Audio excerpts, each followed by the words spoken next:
वाराणसी के गिरजा देवी सांस्कृतिक संकुल में वाराणसी, विंध्याचल और प्रयागराज मंडल की संयुक्त खरीफ बैठक की अध्यक्षता करते हुए प्रदेश के कृषि मंत्री सूर्य प्रताप शाही ने कहा कि अब प्रदेश का किसान आत्मनिर्भर होने जा रहा है।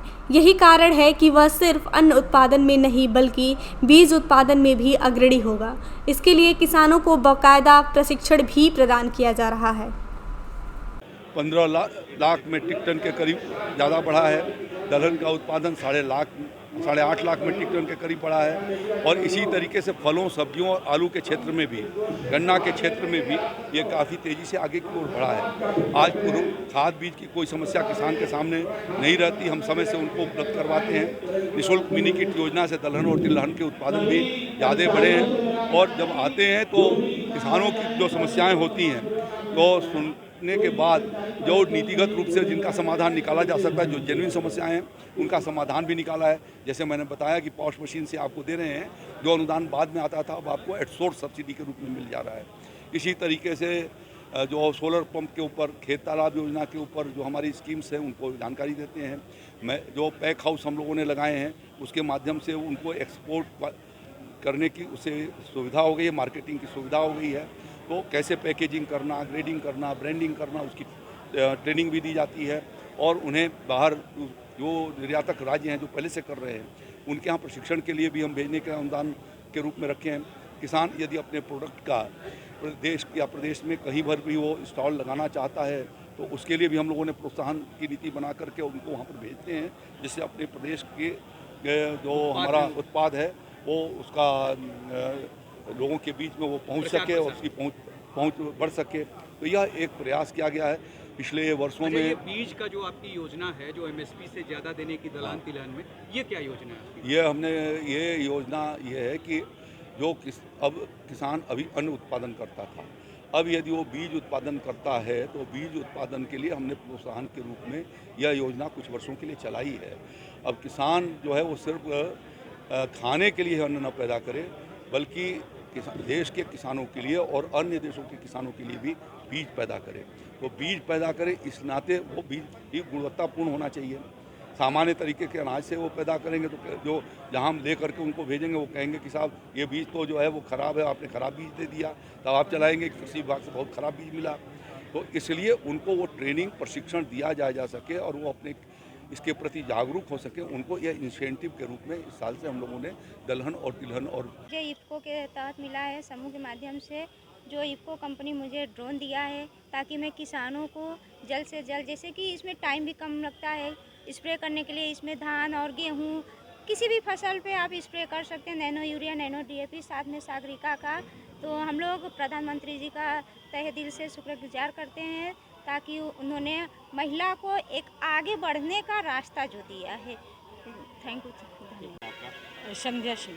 संध्या जी, आज किस प्रकार की गोष्ठी थी, क्या काम करती है? आज ये जो गोष्ठी है ये खरीफ उत्पादक गोष्ठी कृषि विभाग की रखी गई है।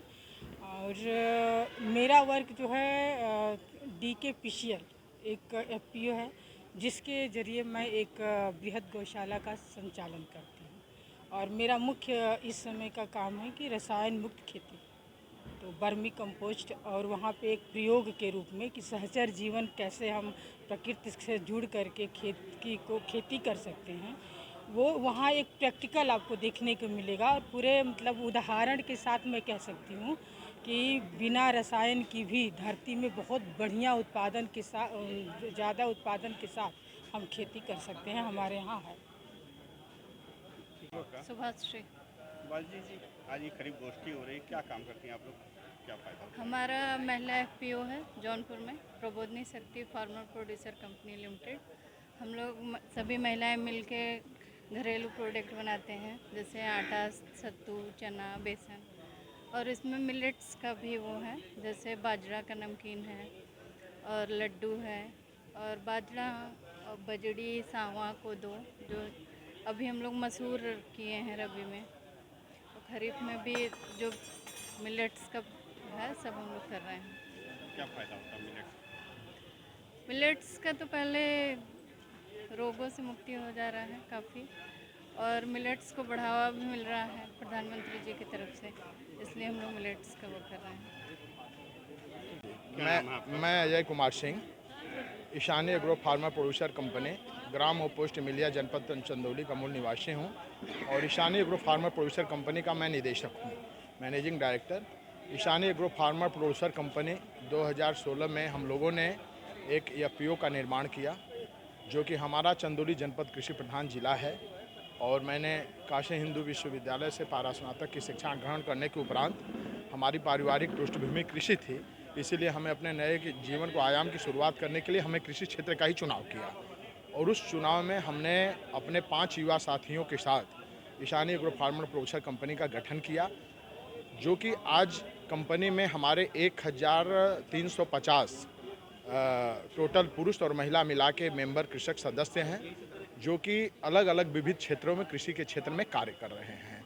जैसे धान गेहूं का बीज का निर्माण करना, हम लोग की एक बीज प्रोसेसिंग यूनिट है, मत्स्य पालन करना, डेयरी का काम करना, अलग अलग क्षेत्र में और सब्जी का पालन करना, कृषि क्षेत्र में काम कर रहे हैं और अच्छे आमदनी कर रहे हैं। इस आज जो संयुक्त गोष्ठी का आयोजन जो हम लोग आए हुए हैं, ये खरीफ और रबी की हर साल गोष्ठी होती है, जिस गोष्ठी में हमारे कृषि मंत्री और एपीसी, एसीएस जितने भी बड़े कृषि के अधिकारी हैं सारे लोग आते हैं और इस आयोजन का मूल उद्देश्य यही होता है कि इनकी खरीफ गोष्ठी में इनकी तैयारियां पूर्ण रूप से हो गई हैं कि नहीं हो गई हैं, हमारे किसानों तक बीज पहुंच गया है कि नहीं पहुंच गया है, खाद्यान्न भंडारण में खाद आ गया है और उसके बाद पानी की व्यवस्थाएं क्या हैं, बिजली की व्यवस्थाएं क्या हैं, इस पे चर्चा होती है और संवाद होता है। जो कि एक चीज अजय जी, ये जो सरकार ने एमएसपी बढ़ाया है खरीफ की फसलों में, जी, इसको आप लोग कैसे देखते हैं? क्योंकि मिलेट्स भी उसमें, हाँ सर, इसमें मिलट्स भी है, व्हीट पैडी भी है और सरकार ने सर अभी तो ये जो एमएसपी का रेट आता था तो पहले होता था जब खरीफ प्लांटेशन हो जाता था, लेकिन अभी सरकार ने जो कदम ये पहले ही दे दिया है, तो ये धान में विशेषकर हम लोग के जो बेल्ट में धान होता है, तो धान में एक अच्छी पहल है कि सरकार ने 2300 की रेट जो दी है, ये किसानों के लिए एक अच्छा शुभ संकेत है। क्योंकि अभी हमारे किसान भाई ने उठाया था प्रश्न जो है कि छत्तीसगढ़ राज्य में जो धान उत्पादन होता है, सरकार वहाँ बोनस देती है, 3200 रुपया कुंटल पैदावार होता है। तो हमारे कृषि मंत्री जी ने उस पर बयान दिया कि छत्तीसगढ़ की जो भूमि है, कृषि भूमि, वो हमारे 10% की भी बराबर नहीं है, बहुत छोटा राज्य है और इतना सब्सिडी कृषि भी सरकार के पास नहीं है कि हम 2300 के बदले 3200 का परचेजिंग कर लें। हाँ, 100-200 रुपये की सब्सिडी दिया जाता है, लेकिन अगर 2300 रुपये का रेट भी जो एमएसपी ने इन्होंने निर्धारण किया है, अगर इस रेट पे भी हमारे किसानों को अगर धान खरीद कर लिया जाता है तो ये बहुत ही अच्छा और शुभ संकेत है, क्योंकि उसमें लागत जो है हमारे किसानों की जितनी होती है वो आएगा और उनकी प्रॉफिट भी निकल के सामने आएगी। आप ड्रोन देती हैं, किस तरीके से ये काम कर पाती हैं? क्या नाम पहले बताइए। सर, हमारा नाम मंजू प्रसाद है, गांव जगदीशपुर, ब्लॉक चोलापुर, जिला वाराणसी। हमें ये समूह के माध्यम से प्रधानमंत्री जी ने हमें ये ड्रोन दिया है, जिससे कि हम किसानों के पास जाकर उनके मृदा का, उनके समय का और उनके फसल का देख रेख कर सके, अच्छे फसलों के बारे में बता सके और ये हमारा जो नैनो डीएपी है, नैनो यूरिया है, इसके बारे में उनको बता सके कि आप इससे अपने फसल को अच्छी फसल बना सकते हैं, मृदा जो हमारी ख़राब हो रही है उसको मतलब सुरक्षित कर सकते हैं, अपने समय का बचत कर सकते हैं और सर मतलब समय का बचत होता है छिड़काव करने के लिए। और जो हमारा ड्रोन है उससे हम किसानों को मतलब छिड़काव करवाते हैं, तो मतलब जो हम लोगों को मिला है।